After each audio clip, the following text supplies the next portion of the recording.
So ನೀವು ಆ ಮನೆ ಒಳಗಡೆ ಹೋಗಿದ್ದೀರಾ. ಸೊ ಒಂದು ಹಾಡು ನೆನಪಾಗುತ್ತೆ, ಸ್ನೇಹ ಅಂತ ಒಳಗೊಳಗೆ ಚೂರಿ ಹಾಕ್ತಾರೋ, ಒಂದೇ ತಟ್ಟೆಲಿ ಅನ್ನ ತಿಂದು ಮುಹೂರ್ತ ಇಡ್ತಾರೋ ಅಂತ. ನಿಮಗೂ ಇಟ್ಟಿದಾರ ಮುಹೂರ್ತಗಳು ತುಂಬಾ?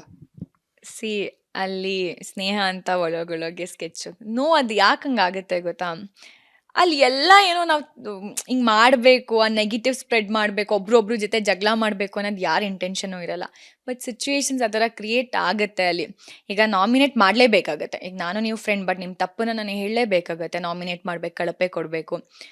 ಬೇಕು ಅಂತ ಅಲ್ಲಿ ಏನೂ ಆಗಲ್ಲ. ಮಾಡಬೇಕು ಅಂತ ನಾವೆಲ್ಲ ಮಾಡಾದ್ಮೇಲೆ ಅಯ್ಯೋ ಈ ಥರ ಎಲ್ಲ ಮಾತಾಡಿದ್ವಾ, ಹಿಂಗೆಲ್ಲ ಆಯ್ತಂತ ನಾವೇ ಬೇಜಾರು ಮಾಡ್ಕೊಂಡಿರೋದು ಉಂಟು, ಯೋಚನೆ ಮಾಡಿರೋದು ಉಂಟು, ರಿಗ್ರೆಟ್ ಮಾಡಿರೋದು ಉಂಟು.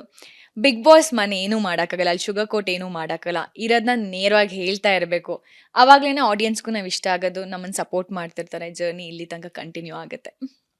ಎಲ್ಲರೂ ನಮ್ಮವರೇ, ಆದರೆ ಯಾರೂ ನಮ್ಮವರಲ್ಲ. ಅಲ್ಲಿ ಯಾರನ್ನೂ ಟ್ರಸ್ಟ್ ಮಾಡೋಕ್ಕಲ್ಲ. ಟ್ರಸ್ಟ್ ಮಾಡೋದು ಕೆಲವು ಜನನ ನಾವು ಟ್ರಸ್ಟ್ ಮಾಡ್ಬೋದು, ಒಬ್ರು ಇಬ್ರನ್ನ ಅಷ್ಟೇ. ಎಲ್ಲರನ್ನೂ ಟ್ರಸ್ಟ್ ಮಾಡೋಕ್ಕಾಗಲ್ಲ ಬಿಗ್ ಬಾಸ್ ಮನೇಲಿ.